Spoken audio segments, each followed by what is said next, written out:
You are listening to the Cookbook Love Podcast with Maggie Green, episode number 404. Welcome to the Cookbook Love Podcast, a podcast that celebrates cookbook readers, buyers, collectors, writers, and clubs. And now your host, cookbook author, culinary dietitian, and cookbook writing coach, Maggie Green.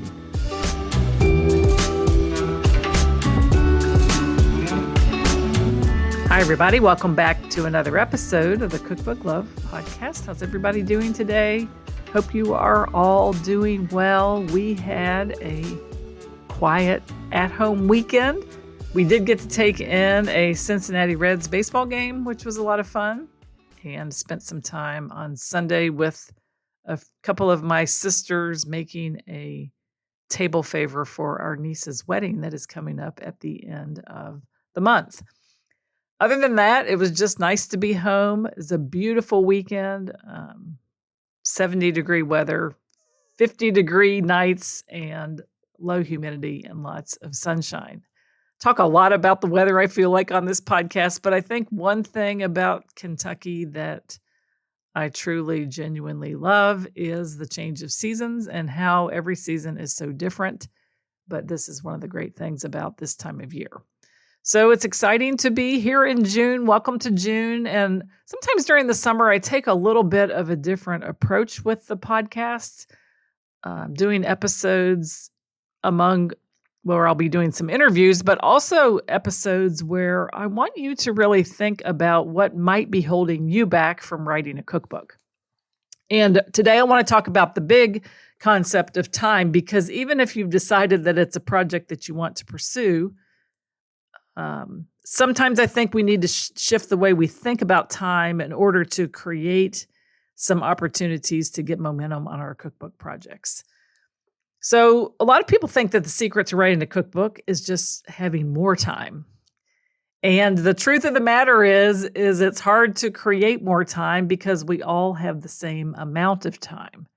We maybe think we'll have a quieter schedule at some point in our life. Maybe we think we'll have fewer responsibilities, a calmer season of life. And if that were true, cookbook writers would never really get started until everything lined up perfectly. And as we know, that's not how life works. We can't wait for everything to be perfect before we move forward on a creative project like a cookbook. So I want to talk to you today about something that I've discovered in my own life with years of running a business, writing books, coaching clients, and truly watching my clients go from not being a cookbook author to being a cookbook author and getting published and moving through this exact challenge that we're going to talk about today about their time. Okay. What I want to talk about is that the secret with the busy life is not more time. We all have enough time. We all have plenty of time. What everyone needs to do is create containers inside the life you already have. So let's talk a little bit about what that means. If you're juggling work and family or caregiving or a business or just normal day-to-day activities of your daily life, maybe even if you're retired and you're wanting to start an author career as like a second act in your life, but you don't want to feel extremely busy all the time, it's quite possible that cookbook writing feels impossible. Not because it's not something you don't want to do. And of course, I firmly believe you're fully capable of doing it because you haven't really created clean space for the project to exist. So what this means is that when we don't create a clean space for the project to exist, it gets pushed out into the edges of our life. We look at early mornings or late nights or random weekends or just scattered moments of energy when the time actually appears. And when things get pushed into the margins, that's where they stall. Okay? This is where things don't get the attention that they need. So if we take a high-level look at it, the problem does look like time. Maybe you think it's your discipline. Maybe you think it's your organization. Maybe you think it's your motivation. Maybe you think you're going to wake up earlier, stay up later, or just wait till everything to calm down. But underneath all of that, something else is really happening. And what that is that you have not created a container to hold the work together long enough for it to accumulate and for you to get momentum. So if you're only doing work on your cookbook haphazardly, every time you return to it, you feel like you're starting over. You're maybe redeciding what to do, rebuilding momentum, trying to remember where you left off. And that is exhausting.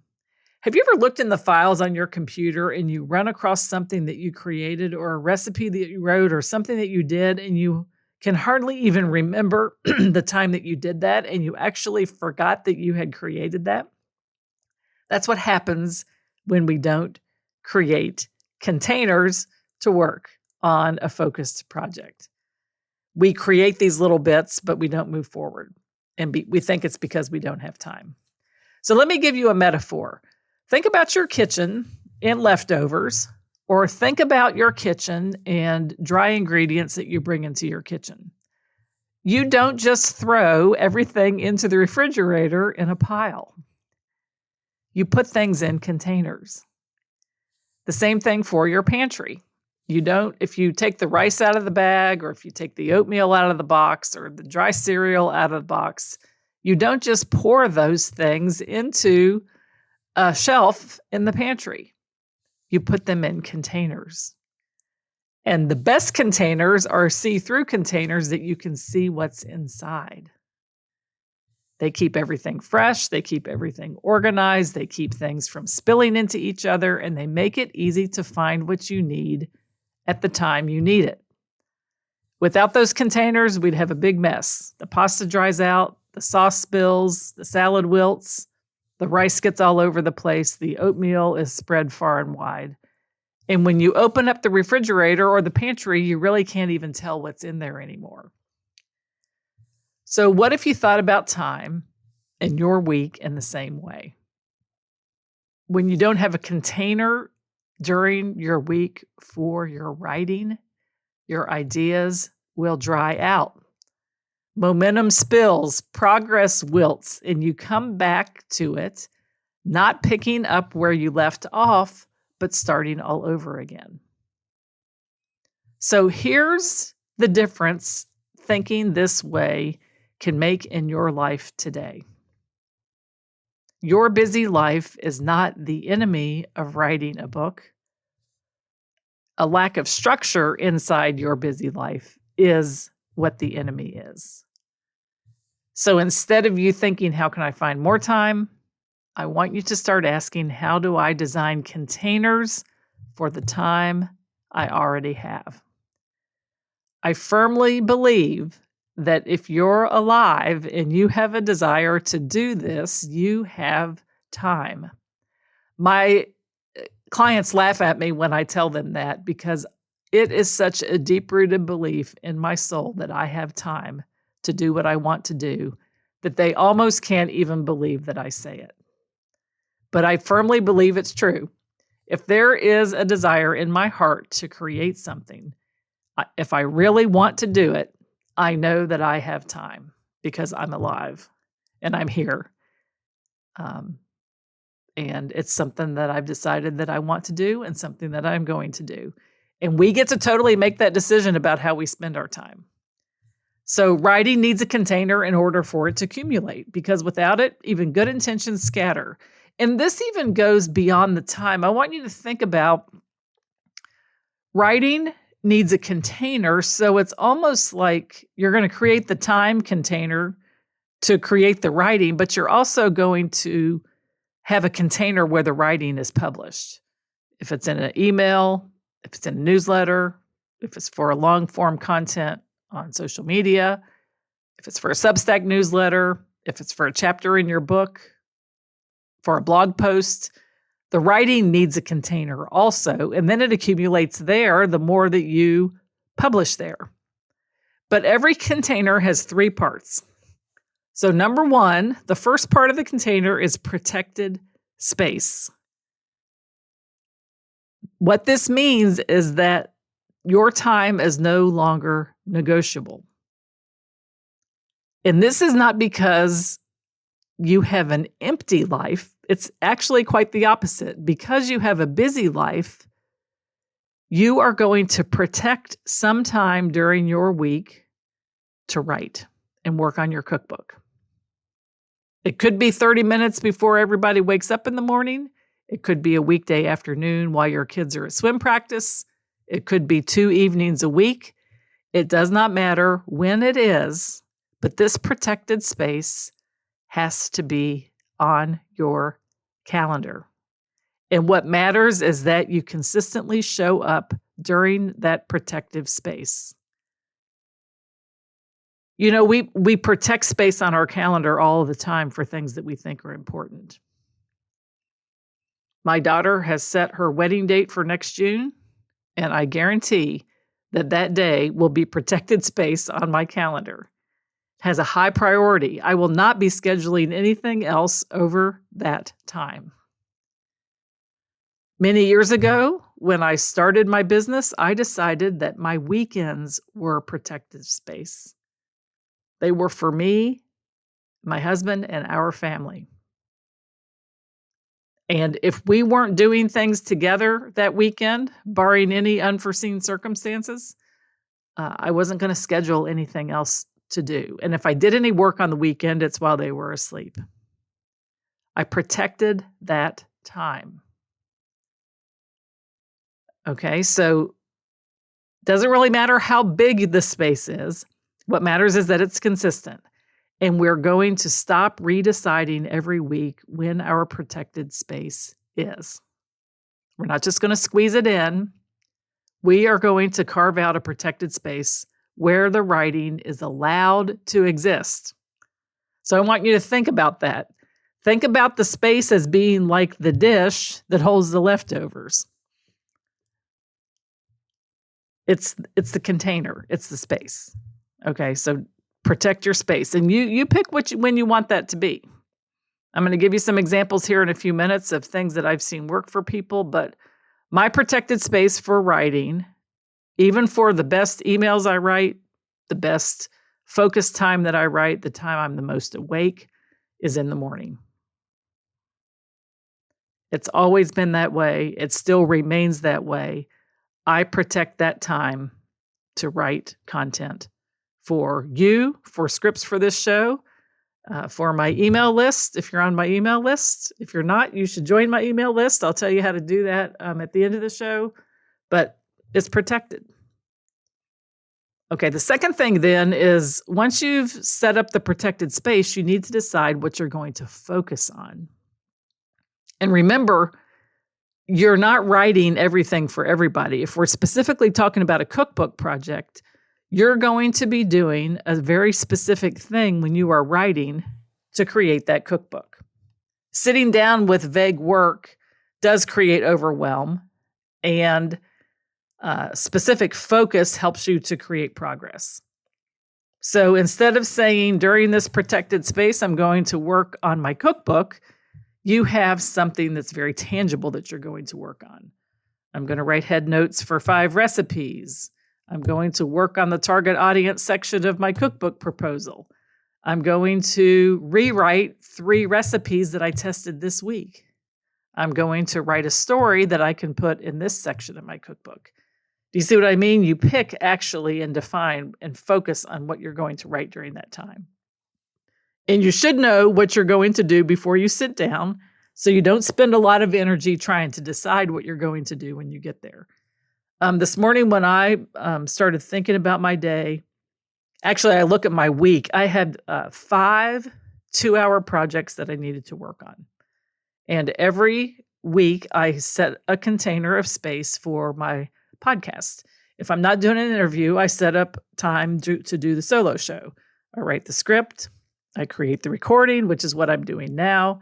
I create the show notes, and then I work with my VA for the images and getting everything uploaded and put where it should be. And then Scott does the production, And then we put the podcast up on the feed so that you receive it on Thursday morning. But there's protected space on my calendar to do this podcast. I promise it's the only way I've ever gotten 404 episodes done. I didn't just wait until I wanted to do it, because if I waited to do when I wanted to do it, it would probably have gotten done about half the time. There are going to be times when you don't want to write, but the space helps you to protect that time. You can decide ahead what you're going to focus on. So today, this is Monday. I had it's going to be in the office. I just committed from about 9 o'clock until about 4 o'clock. So I have several 2-hour blocks of time, and one of those is my protected space for this podcast. I knew exactly what I needed to do when I got here during my podcast time. So put a little note in your container what you're going to be working on.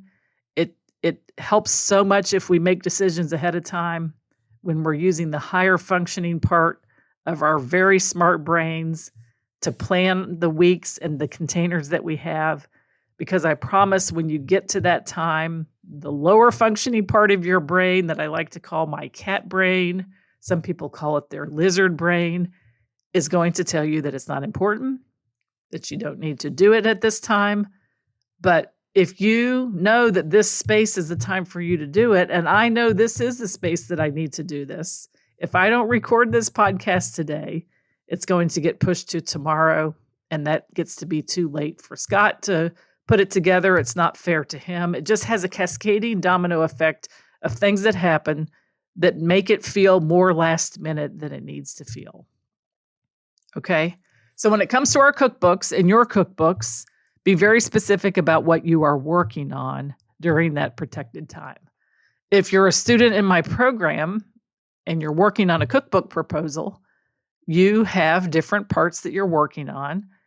If you're being coached one-on-one by me, you have different parts that you're working on. And so you can be very clear about what you're working on during that protected space. And then the third thing is a boundary. Every container has an edge. You know when it starts, you know when it stops, and you know what you're doing during that session. Think about a container having a capacity. Do you have a 1-cup container? Do you have an 8-cup container? With the boundaries, the work will expand, but to fill the container, okay, but the boundaries don't restrict creativity is the most important thing. They protect your creativity. A storage container on your calendar without a boundary isn't a container. It's just a space. More like a colander with holes in it. It doesn't preserve anything. If you put something into the colander, the water just runs right through.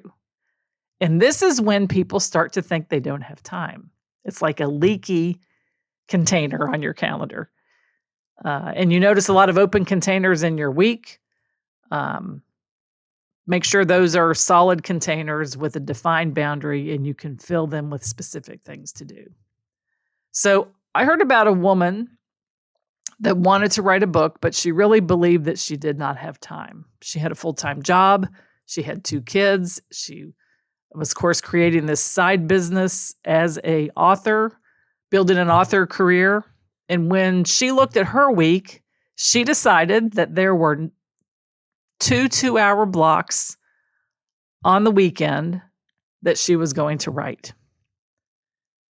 And that was, actually, it wasn't 2-hour blocks. It was 2 4-hour blocks on the weekend that she was going to write between 11:30 and 3:30 on Saturday and Sunday. That was it. That was her container.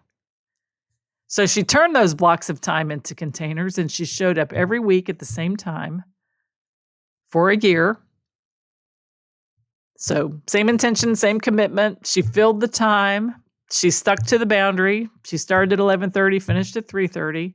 And within that year, she had a full draft manuscript of her book. And you see, it's not because she found more time, but because she protected some time that she already had. And she made a commitment to herself to show up during those containers. So again, the 3 things you need to do is protect some space on your calendar, define your focus for that block, and set clear boundaries. And when you become intentional like this, something changes. You are going to stop feeling vague. You'll stop feeling overwhelmed.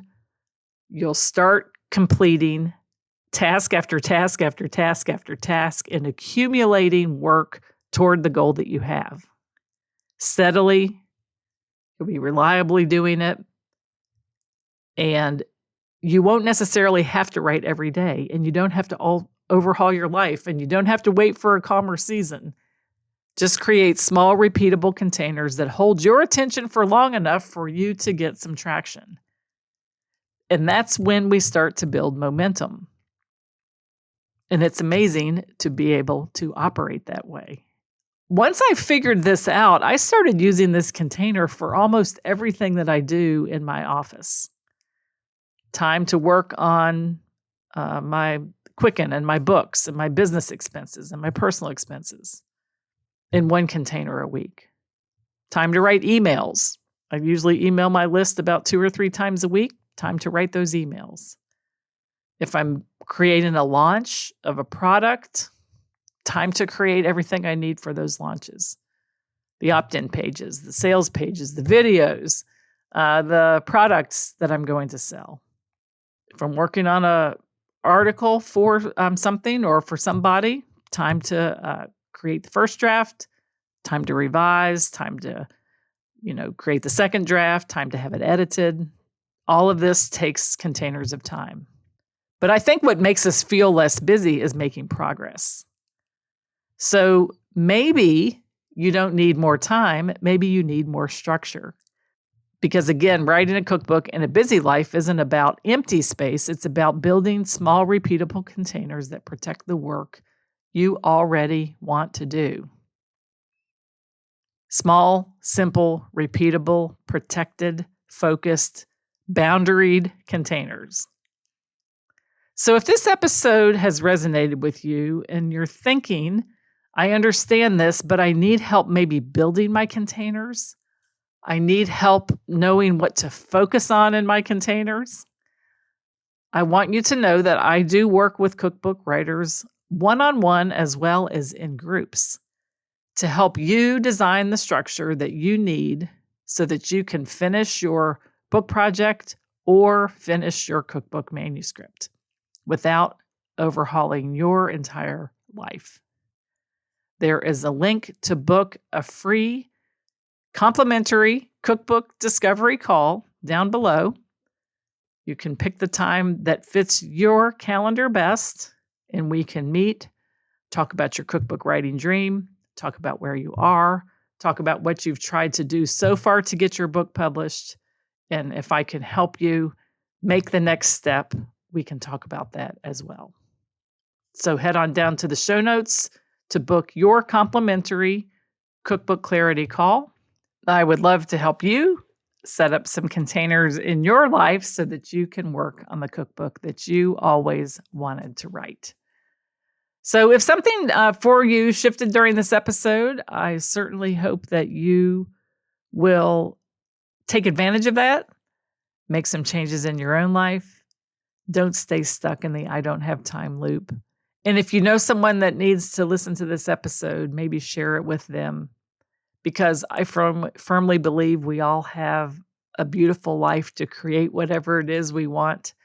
We just need to work on the containers and the focus and the boundaries. Because once you can create that, everything changes. You're capable of doing anything that you want to do, include writing a cookbook.